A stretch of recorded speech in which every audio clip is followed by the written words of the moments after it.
અને એવો તમાચો માર્યો છે કે ક્યારેય કોંગ્રેસના બે નેતાઓ નહીં ભૂલી શકે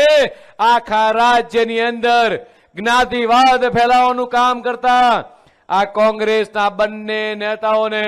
આ બનાસકાંઠાની જનતાએ પાણીચું આપવાનું કામ કર્યું છે।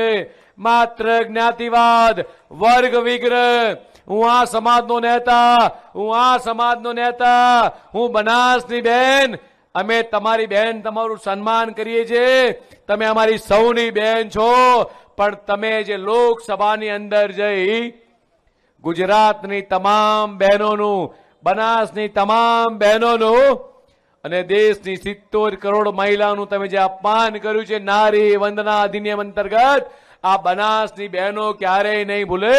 અને એનો કરારો જવાબ આગામી દિવસોની અંદર અમારી માતા બહેનોએ તમને તમારા ગઢમાંથી તમારી સીટો એ તમારા સાડીના પલ્લુમાંથી હાંચકી લીધી છે।